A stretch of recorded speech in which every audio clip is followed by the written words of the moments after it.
You can see the bill went from $31,000 to $7,000 to $5,000. And this just keeps going on and on. FMC down there at the bottom of that page, I see it. they haven't paid since '03. They last paid $72,000, and they are averaging about a $2,000 bill. Don't think they could have used the money?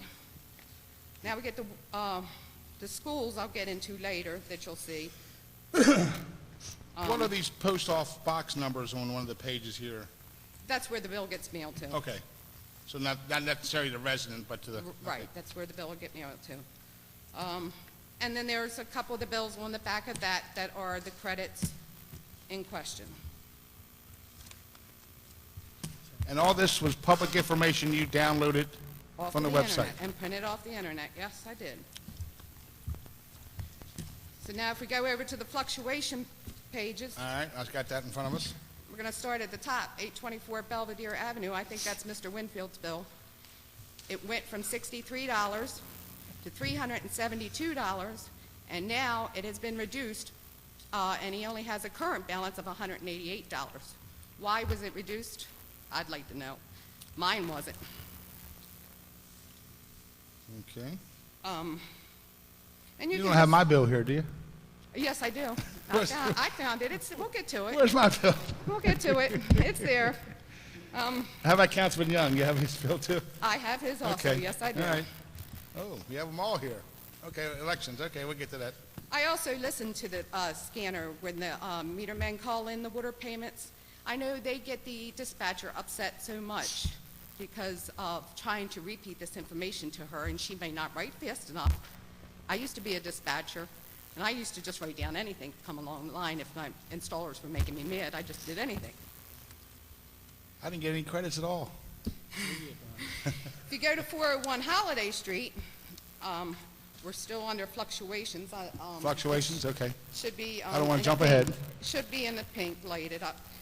There are bills that look fine because you see. I see 401 to 417. That's the Yeah, that's the it. Benton building, obviously. That's it. I don't know what it is. That's the big the Benton building over here where HCD is.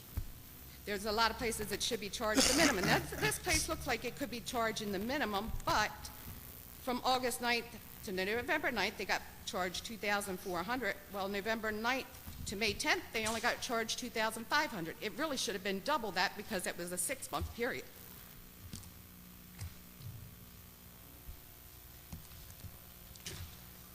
If you go over to 1 East Pratt Street, Verizon Building, they haven't paid anything since '05.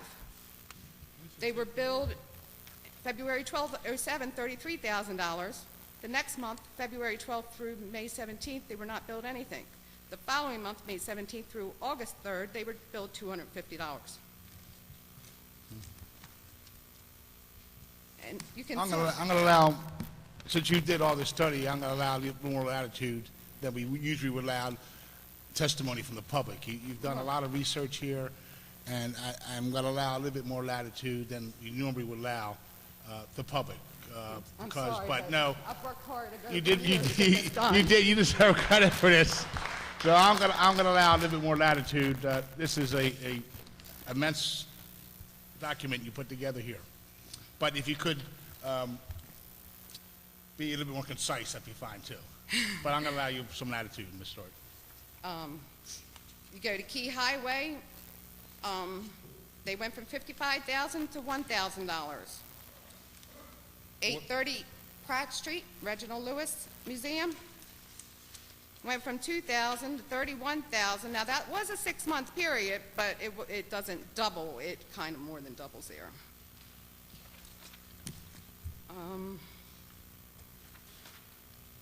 See, we're going to Grace Chemical on the following page. They're in bankruptcy. One time they were billed $181,000. This time they were billed $17,000, but they had last paid a balance of $612,000. I wonder if they were overbilled, and that's why they're in bankruptcy. And you can see it just keeps going on and on. I'm not going to give it. Ordnance Road, who gets, I guess Anne Arundel County pays the bill there. went from 700,000 to 153,000. That did get reduced, but that's a leak that's been there for over a year leaking out of that pipe, and nobody's fixed it. Quarantine Road landfill, U.S. Gypsum Company, $9,000 up to $718,000. I'm not going to, oh. We get a pretty good picture. Yeah. The picture? Yeah, of what, Well, I want to get to the schools real quick before. Okay, are there any addresses back here? I was seeing that,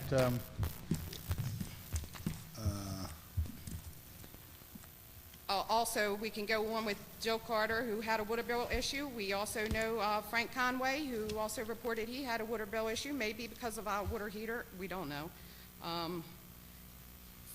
Joan Pratt, her water bill went from $68 to $447. This is not just random things. This is a wide problem.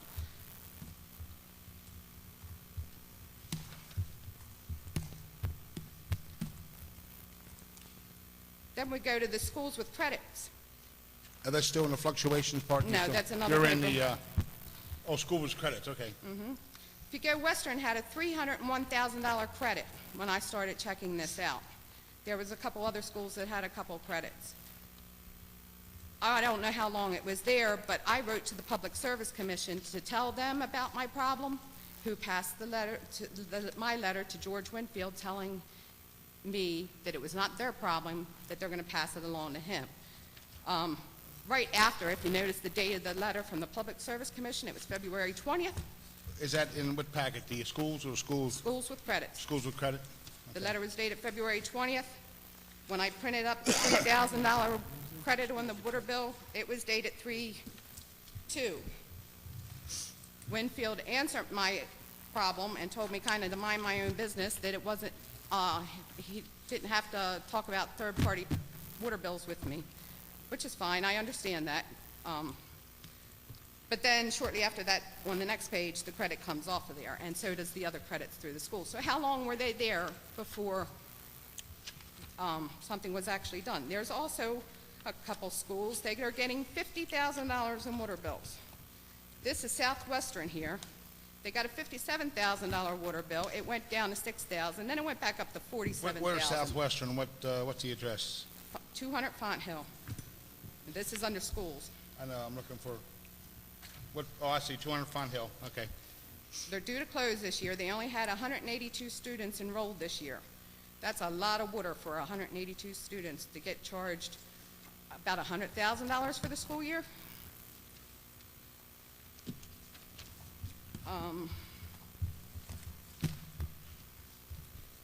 The chemical factories alone in my neighborhoods that have the same problems, they are all within a mile of my home. And with the broken lines and everything where it's contaminating my water. I have pictures of a water line that was broke right out in front of my house that I've been complaining about for a year.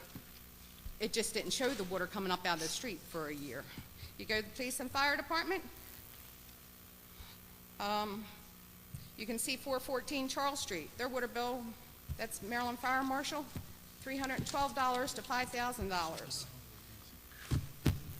You got Argonne Drive, that's the same thing. That was a 6-month bill in between October and May 2nd. 100 Oregon. That's under the police station. 1900? 1900, That's yeah. Northeastern. Right. They should have doubled that bill to 2,000 something because that was a 6-month period.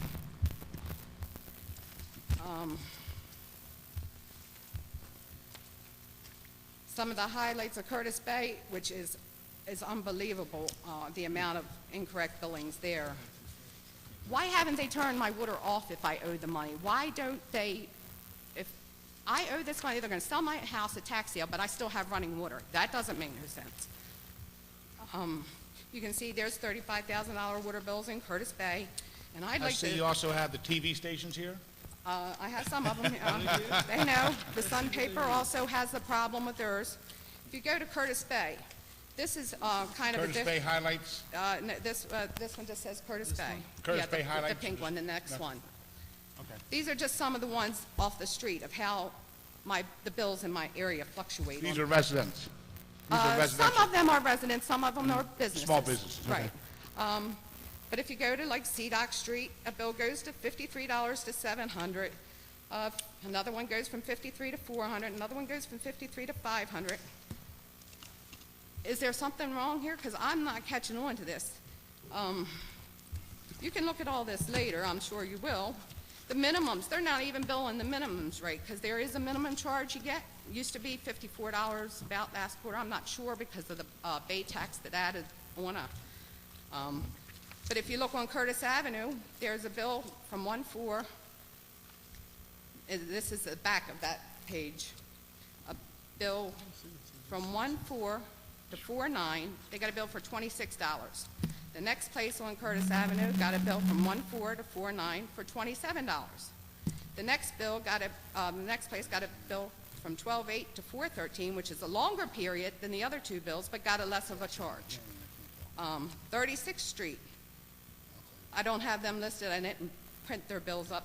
But these two numbers here, the 9835, that's a minimum charge for somebody with a higher meter pipe than what the 54 is. But yet, this person is charged a minimum rate for each size pipe there in 2 different quarters.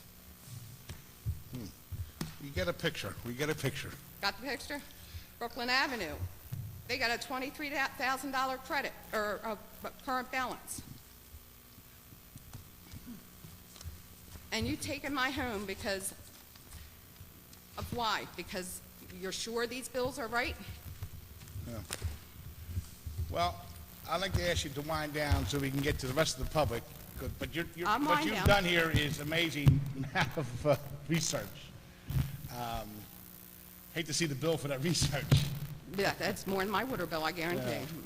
Want to question you, Walther Avenue, any particular address you want me to look on Walther Avenue? The old mayor's house is on there.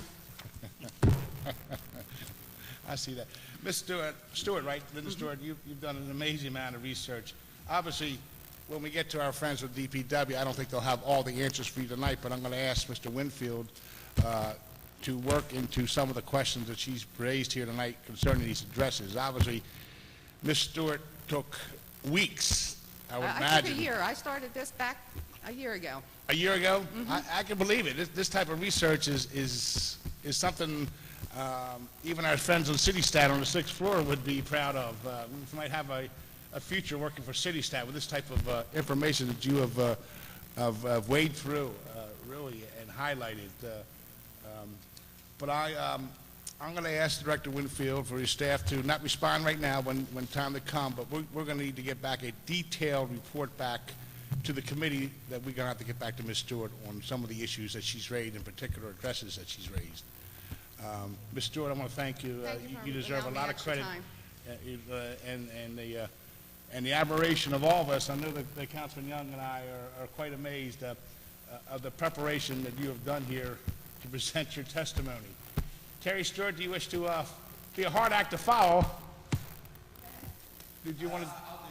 Well, guys, but Mr. Stewart, you ought to be commended. The work that you've done here outshines even our folks from CityStat. I just can't believe it, the amount of work here and that you have done. Mr. Stewart, I want to thank you. We're going to go into the rest of the public testimony, like I mentioned. And unless the rest of them have that much sort of information for us, we're going to use our normal criteria and limit you to about 3 to 4 minutes. Lindsay Thompson, welcome to Dew Burns Chambers, and please come and testify. Hi. Hard act to follow, but Oh, well, I won't even try. welcome to Dew Burns Chambers. Thank you. I'm a resident of Baltimore City. I have been since 1976, and I